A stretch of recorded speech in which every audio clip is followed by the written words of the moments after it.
Olá, sejam bem-vindos a mais um videocast da Ped Papers. Aqui a gente fala de pediatria de forma prática, de forma dinâmica, mesmo que você não tenha tempo nenhum para estudar e se atualizar. E eu sou Sabrina, uma das editoras, e hoje estou com a minha querida amiga Lígia. Se apresenta, Lígia. Olá, pessoal, sejam muito bem-vindos. Meu nome é Lígia, eu sou pediatra, sou gastropediatra e também sou uma das editoras da Ped Papers. E Hoje temos tema polêmico. Temos tema polêmico, né? Então, aliás, vocês sabem desse tema polêmico? Será que foi polêmico pra vocês? Pois é, eu acho que foi, né? Foi polêmico pra todo mundo, né? Acho que foi uma coisa meio polêmica pra todo mundo. Pois é, finalzinho aí de 2023, a OMS fez algumas atualizações, Na verdade, nem tanto atualizações, né? Tinham coisas que já eram estabelecidas e não estavam bem ali protocoladas. Algumas atualizações em relação à recomendação da introdução alimentar, da alimentação do lactente. E aí, nada melhor do que a gastropediatra explicar pra gente tudo aí que tem de recomendação, se é válido, se não é, o que temos de polêmica para isso. Então, conta primeiro para que serve esse guideline novo da OMS aí sobre introdução alimentar. Então, pessoal, esse guideline, ele serve para realmente, como a Sabrina falou, para rever, para atualizar as recomendações em relação à introdução alimentar e à alimentação complementar de bebês entre 6 meses e 23 meses de vida, tá? Então, dos 6 meses até os 2 anos. Por que essa faixa etária? Porque até os 6 meses a recomendação é aleitamento materno exclusivo. Então, é a partir do 6º mês que começa a dar um pouco de confusão nas pessoas. Então, essas recomendações foram feitas com base nisso. E não pensem você que, por se tratar de uma recomendação da OMS, vale só para países de baixa renda. Essa foi uma recomendação feita para países de baixa, média e alta renda. Então, é a Organização Mundial da Saúde. Quando estabelece um protocolo de lá, é para qualquer população. É para todo mundo. Inclusive, se você for olhar as pessoas que participaram, né, desse guideline, você tem gente do mundo inteiro, tá? Não só de países ricos, como também de países bastante pobres. Então, é uma recomendação bastante ampla, baseada em evidência, e eles vão usar... Isso é uma coisa que eu discuti hoje, inclusive, com os meus residentes. Quando você vai avaliar um estudo, um guideline, etc., você tem que ler não só o resumo, as recomendações, né? Nesse caso aqui, foram 7 recomendações, que estão distribuídas em, 90 páginas. Galera, vai lá, só lê as recomendações e pronto. Você tem que ler as justificativas. Pra você entender Exato. O que tá sendo justificado. Assim, eles não vão colocar um negócio, gente, que ninguém estudou, ninguém pensou. Exatamente. Tudo é através de estudo, tudo evolui, né? Quando tinha, na sua época, eu acho que a sua época é mais ou menos igual a minha, né? Tinha laranja-lima com 4 meses de idade. Opa! Né? Aí depois parou a laranja-lima, né? Aí depois vamos ver como ficou agora. Né? Aí o suco. Aí o leite de vaca não pode, dilui, não dilui, o que eu faço? Mas o guia, ele fala basicamente da alimentação, mas quais são as recomendações? Existem recomendações em relação ao aleitamento materno? Mudou alguma coisa nesse guideline? Nesse guia, então, começando na primeira recomendação desse guia, né? Ele fala sobre o aleitamento materno, que deve ser, né? Então, a recomendação diz o seguinte, eu tô com meu computador aberto aqui porque, primeiro que não temos versão em português ainda, e eu não vou decorar do jeito que tá escrito. Então, aproveitem a tradução simultânea. Então, ele fala o seguinte, que o aleitamento materno deve continuar até 2 anos ou mais. Veja bem que essa recomendação, ela é forte, mas a certeza de evidência é muito baixa. O que isso quer dizer? É uma recomendação forte, todas as pessoas que estavam ali, né, naquele consenso entraram em um acordo forte, porém, as evidências que mostram esse benefício não são muito fortes, né? Inclusive, são muito fracas. Ok, quando você começa a ler essas justificativas, aí você vai ver o seguinte... que quando você compara bebês que foram amamentados até 1 ano com bebês que foram amamentados até 2 anos, qual que é a grande diferença, né, entre esses bebês para você defender o aleitamento materno até 2 anos? Uma dos motivos a gente defender é que o bebê que mama até 2 anos de idade, ele, principalmente no momento em que ele vai estar doente, que a criança não come bem, ele vai ter o aporte nutricional do leite materno. e também os efeitos imunológicos do aleitamento Exato. materno. Então, é bastante importante naquele momento de convalescência de doença, né? Então, esse seria um ponto bom. Que mais? Quando você vai avaliar em relação à diminuição de doença, você tem diminuição de gastroenterites, né? Então, diarreias e infecção respiratória no grupo que mama até 2 anos, quando comparado com o grupo que só mama até 1 ano. No entanto, quando você vai avaliar ganho de peso, etc., não existe muita diferença, né? Se você faz o aleitamento materno até 1 ano ou até 2 anos ou mais, tá? Em relação a benefícios para a mãe, em relação à diminuição de câncer, amenorreia, aquelas coisas todas que a gente sabe, diabetes tipo 2, não faz diferença manter o aleitamento por 1 ano ou 2 anos ou mais. E temos uma coisa negativa dos 2 anos ou mais, que aumenta o risco de osteoporose materna. Mas... Coitada da mãe é sugada até a alma, Exatamente, gente. a Eu mãe- quase fiquei careca com a minha segunda filha. Pois é, né? Pra amamentar a criança. Então, assim, pesando os benefícios, eu acho importante a gente falar isso. E nós estamos com 2 pessoas aqui que são super mega pró aleitamento materno. Pró-aleitamento, eu amamentei quase 5 anos da minha vida. Entendeu? Mas é importante a gente ter esse olhar crítico. Porque de vantagem gritando, O que tem é pontual do que a gente sabe as imunoglobulinas, As anticorpos a gente vai imunoglobulinas e passar nutrientes. pro bebê. E é beleza. isso. E vai melhorar. Mas que nutricionalmente, nessa de 1 a 2 anos de idade, porque... Não Não mesmo. é isso. Realmente, quando eles ficam doentes, eles não comem. Nossa, ter o aporte ali do mamar É da mãe excelente. é excelente, é importantíssimo, né? Mas também tem aquela coisa que fica cultural. O bebê tem que mamar, né? Tem aquela coisa, todo mundo tem que tomar leite. A gente não tem que tomar leite, não, entendeu? Pois é. Tá aí a gás pra dizer. Mas tem que pensar na saúde materna também, né? Isso é uma coisa que nós que atendemos mães que amamentam, as mães ficam tão desesperadas pra conseguir Até a o amamentação. psicológico, eu vejo mães que às vezes já passou muitos anos do período que amamentou e elas carregam uma culpa por não ter amamentado. E eu falo, gente, as minhas amamentações, a primeira foi muito louca. E eu acho que eu só mantive porque eu era pediatra e aí o meu inconsciente não tinha tantas recomendações assim, era aquela coisa, né? Mas a gente vê, às vezes, o desgaste materno. Uma mãe, a gente tem que suplementar uma mãe de forma adequada. Hoje em dia tem até um documento da SBP falando do pré-natal da pediátrico, olhar pra mãe, né? E às vezes o desgaste de rotina da mãe, daquele bebê que fica ali grudado nela o dia todo. E é isso, olha o risco de osteoporose Pois é, muito na alto. coitada da mãe. E Então, nós mulheres já temos um risco de osteoporose super aumentado. Então é um fator de risco a se pesar.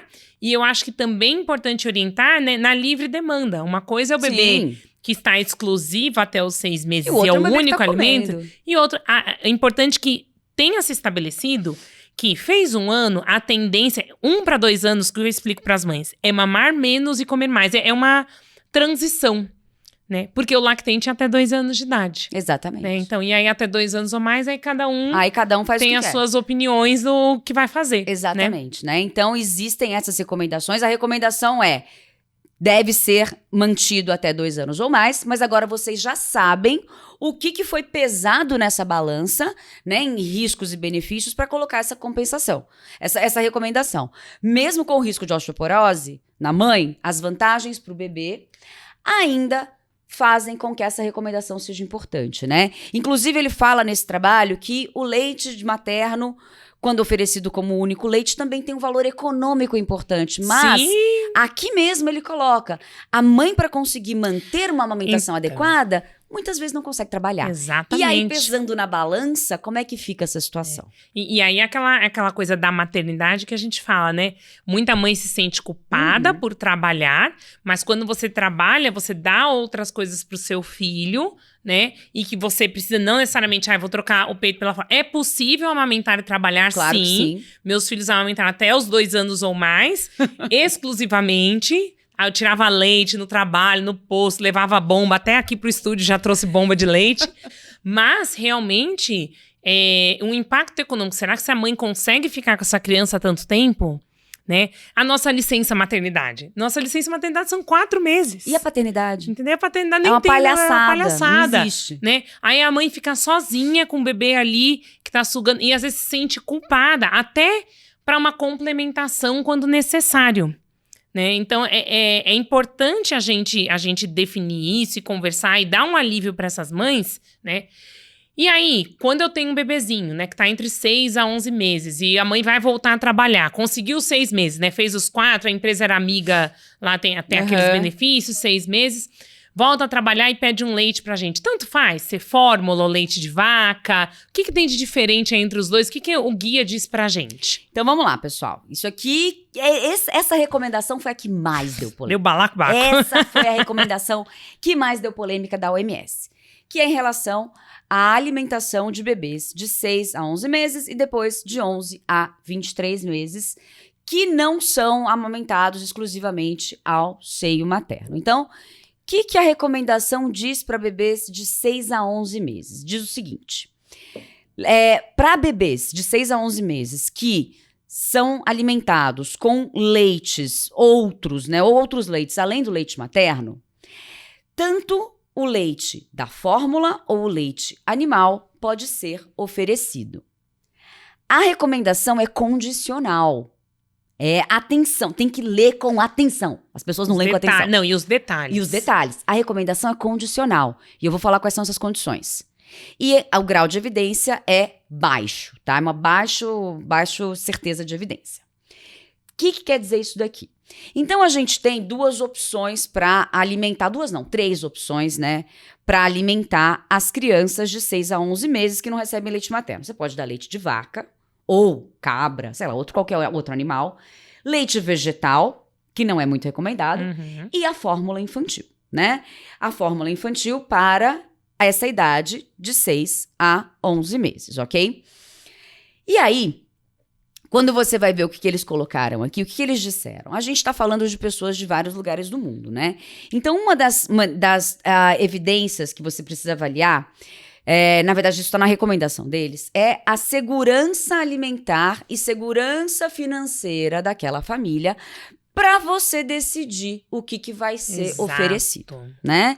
Então, se tem saneamento básico, se tem um lugar correto para armazenar, se os pais sabem preparar, eventualmente, uma fórmula infantil, se a água que eles vão utilizar para fazer aquela fórmula é uma água adequada, se comprar uma fórmula que é cara... Muito cara. Exatamente. Vai impactar na renda familiar ou não? E aí a família decide. O que as evidências mostram? Que quando você compara bebês de 6 a 11 meses, é importante a gente lembrar que nessa faixa etária as crianças já não comem tão bem ainda. Eu falo, é a época da introdução alimentar, tá conhecendo os alimentos. Então você não vai querer que ele mate um pratão, né, de arroz com feijão, porque não vai comer. Então tá começando a comer aqui. Então a diversidade e a quantidade de nutrientes oferecidos pela alimentação não são suficientes. Então eu vou precisar de uma fórmula, né, um leite aí que ajude a suprir essas necessidades. Então, quando você vai ver os estudos que eles colocam entre bebês de 6 e 11 meses, quando você compara os níveis de ferro e o risco, né, de desenvolvimento de deficiência de ferro, os bebês que recebem fórmula têm níveis mais altos de ferro e um menor risco de desenvolver anemia, em comparação com os bebês que recebem leite de vaca. Esses bebês têm maior risco de desenvolver anemia. Que é a nossa principal calcanhar de Aquiles no Brasil. Anemia ferropriva e principalmente decorrente aí da ingesta do leite de vaca. Exatamente. Então, considerando isso, esse seria o único ponto. Quando você vai avaliar medidas antropométricas, desenvolvimento neuropsicomotor, diarreia, outros sintomas, não houve diferença entre bebês que recebem leite de vaca ou fórmula infantil. Porém, há esse fator protetor em relação à anemia. Mas aí, a gente cai de novo, por isso que a recomendação é condicional. Então, meio que tanto faz utilizar um ou outro, mas depende da condição daquela família. Se é uma família que pode bancar, que tem segurança, Eles não colocaram isso escrito e explícito assim, tá nas no entrelinhas. texto, tá nas entrelinhas, é isso aí. Então, se a família pode bancar, opte pela fórmula nessa faixa etária que tá tudo bem. Que é o que deu muita polêmica, porque eu falei pras pessoas, falei, gente, não é assim, quem tá tomando fórmula que pode pagar, vai tirar a fórmula, E de vou dar repente vai leite. todo mundo dar leite de vaca. Não é isso, não E é foi que- isso. Mas foi o que muita gente entendeu. Que, opa, então não tem mais fórmula. Falei, gente, não, tá lá. Inclusive, depois, a Sociedade de Pediatria emitiu um documento, né? E que, na conclusão, ele pôs exatamente isso, que a gente tem que avaliar o contexto daquela família. Exatamente. Não é isso, né, que saiu muitos blogs aí de informação, passaram informação polêmica. errada. Sensacionalistas. Exatamente. Muito bem. Então, para crianças nessa faixa etária, é isso. Lembrem-se. Mas aí cresceu. Cresceu. 12 a 23 meses. Aí a gente tem um novo grupo, E né? eu dou o quê? Fórmula de segmento, leite de vaca, tanto faz. Como que a gente fica? Faz. Então, para esse grupo, gente, as crianças já devem comer melhor, né? Um bebê de um ano... Espera-se, porque a gente sabe que não é fácil alimentar criança, né? Mas espera-se que uma criança entre 11 e 23 meses já coma, se alimente melhor e Com tenha... um ano já tá comendo a comida da família. Em teoria é assim. Em teoria, que nem teoria é sempre eles assim. colaboram com a gente. Mas... Pois é, mas na teoria é assim que funciona. Tá mandando um pratão e tá beleza. Então, para este grupo, como é que é a recomendação? A recomendação é a seguinte: para crianças pequenas de 12 a 23 meses de idade que recebem leite, que recebem qualquer outro tipo de leite que não seja o leite materno, o leite animal deve ser oferecido. As fórmulas de segmento não são recomendadas. Recomendação condicional também, com baixa certeza de evidência. E aí, quando você vai ver as evidências, você encontra o quê? Que para essa faixa etária, mesmo as crianças já comendo melhor, você tem níveis mais baixos de ferro e vitamina D também nas crianças que usam leite de vaca em comparação com as crianças que recebem fórmula. Mas, se você tem um paciente que come super bem, Perfeito. pra que você vai dar fórmula de segmento? E, na verdade, isso já é uma conduta que nós, como pediatras... fazemos porque há tempos. a Lígia também faz puericultura, entendeu? Então, pra gente, sempre já... Não soou estranho, porque já era uma conduta. Se meu paciente tava com 1 ano, a mãe já não toma quase leite. Pode dar leite, mas come bem, come tudo. Come todos os grupos alimentares, Não importa se vai tomar leite, se vai tomar água, entendeu? Né? Acabou. Nem suplementação, mas isso é um assunto que nós não vamos falar agora. Não vamos falar, a gente pode fazer um dia de suplementação. A gente pode fazer mas se a criança come bem, por que você vai ficar dando suplementação? Entendeu? Não tem necessidade. Não tem necessidade. Você tem que direcionar o que é deficiente ao que a criança precisa. Exato. Né?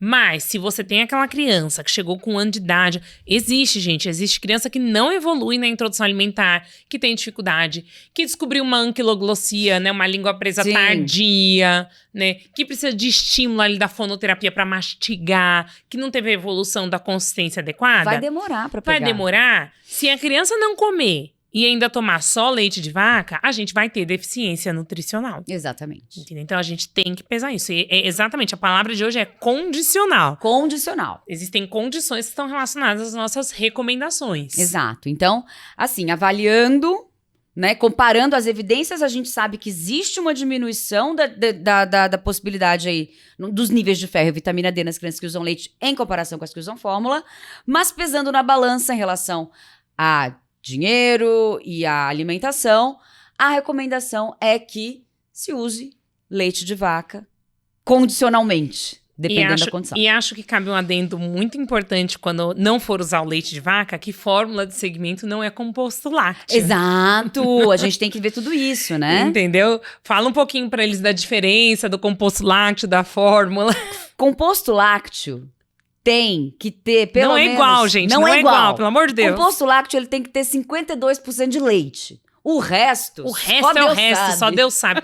E aí, muitas das vezes, o só Deus sabe são vários tipos de açúcares, carboidratos não complexos, que não vão trazer... Só vão engordar a criança, Exato. né? Então, tem que orientar os pais, né, quando vão comprar uma fórmula de segmento, a ler lá na lata. Tem que estar escrito fórmula infantil. Muitas latas são bem parecidas à fórmula de segmento e o composto lácteo. Então, é uma coisa bem... Pois é. E aí, a gente tem que lembrar que fórmula infantil é regulamentação da Anvisa, Exato. segue o Códex Alimentário. Uhum. Composto lácteo é regulamentação do Ministério da Agricultura. Então, Né? Então... imagina. Enfim, vamos seguir.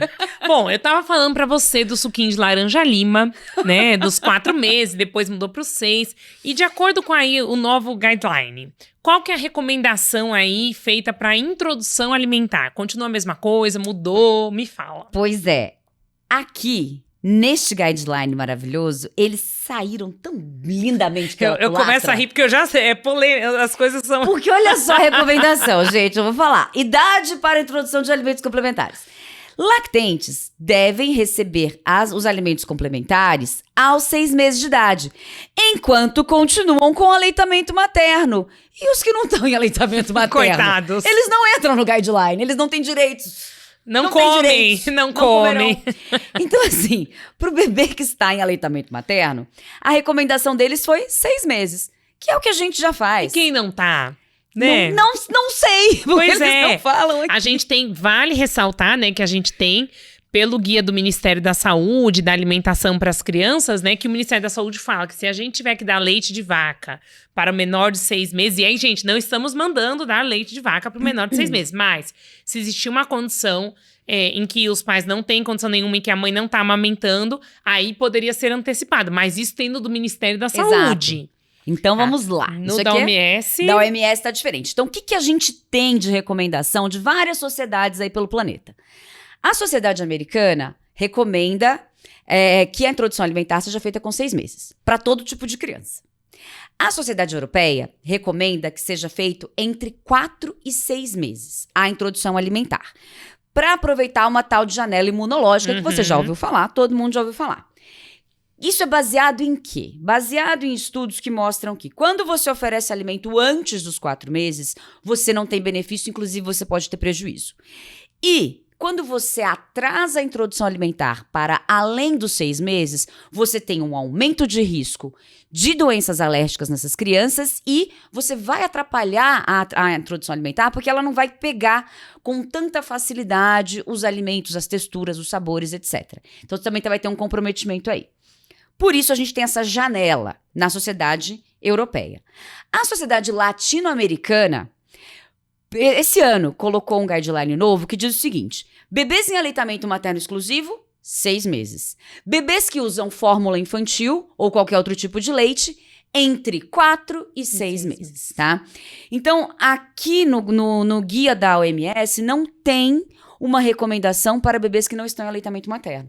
Então, ela segue mais ou menos o da Sociedade Latino-Americana, que fala aqui em aleitamento materno 6 meses. Beleza, né? Que não atrase nem antecipe. Porque isso não mostra nenhum tipo de benefício. De benefício, então não tem lógica. Pro aleitamento materno. Agora, eles não falaram... Sabe por que eles não colocaram aqui para bebês que não estão sendo amamentados? Porque deve ter tido uma brigaiada na hora de formular esse consenso. Ah, com certeza. Entre os membros, que eles não conseguiram chegar em consenso nenhum. Eu também acho. Então, eles não colocaram essa recomendação.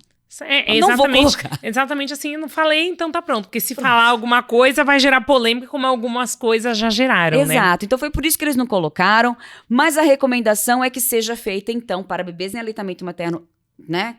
E que vão iniciar o alimento, 6 meses. E uma coisa importante, não atrase a introdução alimentar.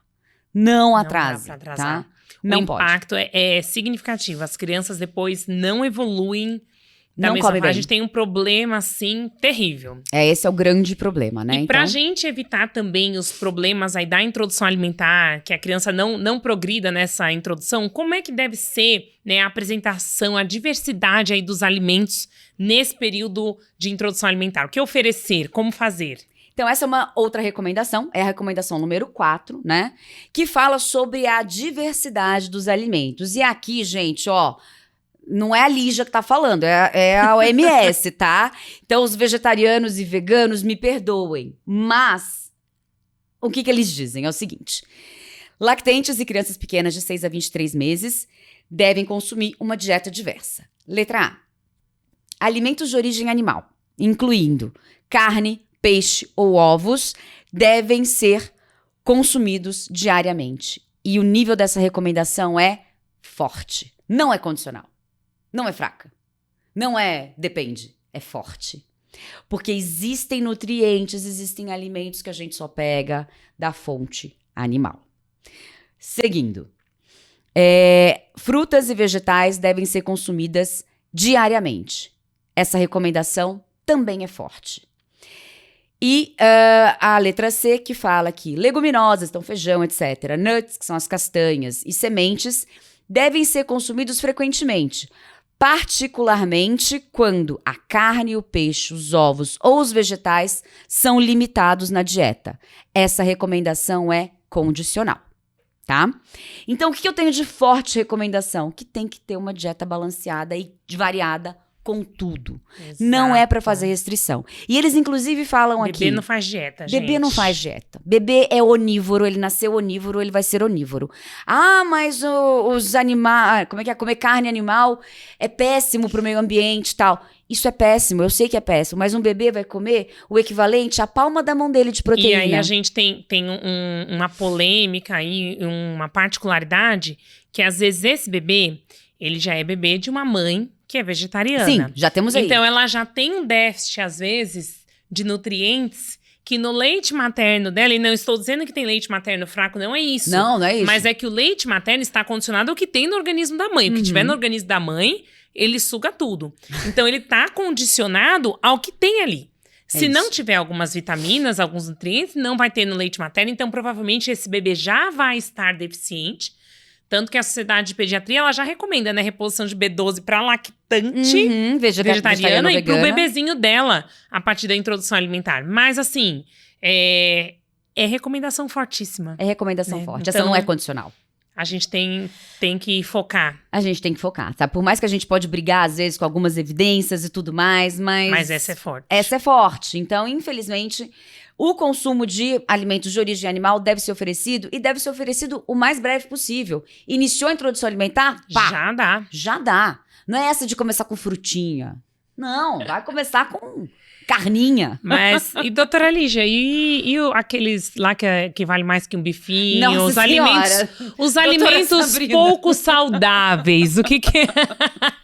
Vale mais que um bifinho não sei aonde, né? Qual a recomendação, então, do Guideline aí sobre os alimentos pouco saudáveis aí? Essa aqui não teve muita dúvida, né? Então, o que eles viram? Que as comidas não saudáveis, né? Unhealthy, que ele coloca aqui. Sobre isso. Comidas que têm alto nível de açúcar, sal, gordura trans não devem ser consumidas. A recomendação é... Forte ou fraca? Fortíssima. Forte. Mas não pode nem bolacha de maisena? Não pode, amiga. Não pode. Alto em açúcar. Que mais? Bebidas açucaradas, tipo refrigerante, também não devem ser consumidos. Nível forte de evidência. Nem pelos adultos. Nem pelos adultos. Alimentos que são adoçados com adoçante também não devem ser consumidos. Gente, adoçante é 8 anos de idade nos guidelines. E se a gente tem um paciente que é diabético, que precisa. Não, gente, adoçante não é, eu vou tomar, não quero ser saudável, não como açúcar e como adoçante. Não come nada, toma café puro igual eu. Exato. E a última recomendação fala que o consumo de suco 100% natural não está recomendado, tá? Que o consumo de suco 100% natural deve ser limitado. E essa recomendação é condicional, tá? Por que isso? Porque prefere-se que a criança tome um suco do que tome uma bebida açucarada. Exatamente. Então, essa seria a condição aqui do rolê. Mas a gente sabe que o suco não é a melhor opção. A gente tem limites diários, inclusive a Academia Americana de Pediatria tem documentos sobre isso, porque a gente sabe que, né, a gente pede propriedade, a gente concentra grande quantidade de açúcar da fruta, Exato. A gente tira a fibra. Tira a fibra pro neném fazer cocô. Então, entendeu? Então, aí depois reclama, a criança tem que comer, vai tomar suco de laranja. Não, gente, vai comer laranja, né? Vai comer fibra. Senão a gente também não tem o desenvolvimento daquela mastigação, daquele paladar. Então, realmente, o suco deve estar ali, né, em stand-by. Em stand-by, tá? Então, assim, ele não tá proibido, mas a recomendação é que seja minimizado. Não deve ser o ator principal ali da alimentação dessa criança, não né? ser o ator principal, que é o que a gente faz. Exatamente. Hoje em dia, né? Pelos guias nacionais, é isso que a gente faz. Exatamente. E os alimentos fortificados? Qual a recomendação? Explica um pouquinho o que são esses alimentos. Então, assim, esse daqui é uma outra recomendação que veio nesse guia, que é, a recomendação, ela é contexto específica. Por quê? Porque não é para todos os habitantes do planeta. Então, quais são as recomendações? Suplementos de nutrientes e alimentos fortificados, né? Em alguns contextos onde as necessidades de nutrientes não podem ser atendidas com as comidas normais, sozinhas, as crianças de 6 a 23 meses podem se beneficiar de suplementos alimentares ou alimentos fortificados. E aí a gente tem alguns exemplos. Um deles, né, seria os múltiplos micronutrientes em pó, onde você joga na comida da criança, né, na comida normal da criança. Eles podem providenciar algumas vitaminas e alguns minerais adicionais, sem que você tenha uma modificação da alimentação, porque você vai salpicar aquele pó na comida. Então, ele tem uma recomendação contexto específica, né? Depende do contexto, e um grau de evidência moderado. Um grau de evidência bom para ser utilizado, tá? Então, isso em populações muito pobres, que têm uma baixa diversidade nutricional, vale e é ótimo. Perfeito. Isso a gente sempre soube, né? Segunda recomendação, para populações que já consomem cereais à base de grãos suplementados ou farinha suplementada, a gente não tem muito consumo de cereal aqui, né, na nossa população. Mas as farinhas que são suplementadas também, a fortificação desses cereais podem melhorar a ingesta de nutrientes. No entanto, o consumo desse tipo de cereal e farinha tal não deve ser encorajado, por não ser um alimento muito rico. Mas se for comer, coma-o fortalecido, né, para essas populações. Então, também isso é contexto específico, existe essa recomendação. E a terceira recomendação é que pequenas quantidades de um nutriente à base de lipídio pode ser utilizado em populações com insegurança alimentar e que estão frente aí a deficiências nutricionais. É chamado de SQLNS, né? Esse suplemento de gordura. E tanto esse suplemento de gordura quanto o suplemento em pó, eles são oferecidos por unidades específicas em populações com essas deficiências nutricionais. Você não pode chegar na farmácia e comprar. Comprar, não. Tá? Então, isso daí então, veio nesse guia. Mais uma vez, é um guia mundial para populações realmente com essas carências nutricionais importantes e, ok, deve ser usado. E aí é isso. Lugares com carências importantes não é a gente ter, né, uma restrição alimentar numa criança e pegar um alimento fortificado e achar que resolveu o problema, né? A gente tem que, às vezes, a gente tem que fortificar, suplementar temporariamente como uma bengala. Isso aí. Até que a gente resolva ali o terreno, aquele problema, né? nutricional, aquele problema alimentar, né? Que a maioria das vezes é um problema alimentar, a não ser que tenha, claro, uma insegurança alimentar financeira, etc. Sim, aí por isso que tem que avaliar. É tudo contextual, tudo contextual. Mas aqui no Brasil, pelo menos, a gente tem uma vantagem. Pelo menos no período de aula, as escolas fornecem alimentação. Sim. O que foi um problema, assim, muito significativo na época da pandemia. Do Covid, foi péssimo. COVID. Exato. Isso foi, a gente teve um problema nutricional importante nas famílias de baixa renda. Porque aí parou a criança de ir pra escola, não comia mais na escola. Então, realmente foi um problema bem impactante. É isso aí. E me conta uma coisa, explica pro pessoal aí, que tem um outro ponto lá sobre alimentação responsiva. Exato, um conceito diferente, é esse conceito aí de alimentação responsiva? Então, gente, a alimentação responsiva nada mais é do que você olhar para a criança, interpretar os sinais que ela tá te passando e você reagir, responder de acordo com aqueles sinais. Então, vou ler exatamente como está escrito. Crianças de 6 a 23 meses de idade devem ser alimentados de uma maneira responsiva, que é definida como práticas alimentares que encorajam a criança a comer de maneira autônoma e em resposta às suas necessidades fisiológicas e de desenvolvimento, que podem encorajar uma autorregulação na sua alimentação e dar todo o suporte cognitivo, emocional, social para o desenvolvimento. Ou seja, a gente está ensinando a criança a controlar a sua saciedade, principalmente, dessa forma evitar a obesidade no futuro. Exato. Né? Então, o que é isso? É você respeitar. No corpo do texto, ele explica melhor. Então, a criança vai fazer faces, barulhos, gestos, mostrando que ela está com fome.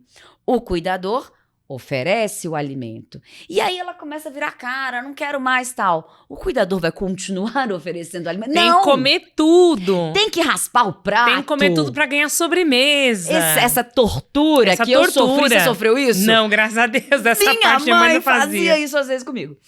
E aí, você não tá respeitando o limite da criança. A criança não tá se controlando. Não, porque... isso fica no inconsciente, Exato. é isso. A gente tá prevenindo. A pediatria, né, grande parte dela é prevenção das doenças adultas. Você tá ensinando aquele cérebro aqui. Eu não tô com fome, mesmo assim eu tenho que comer? Exato. Então não é isso. Você vai criar uma criança obesa. A criança faz assim, ó.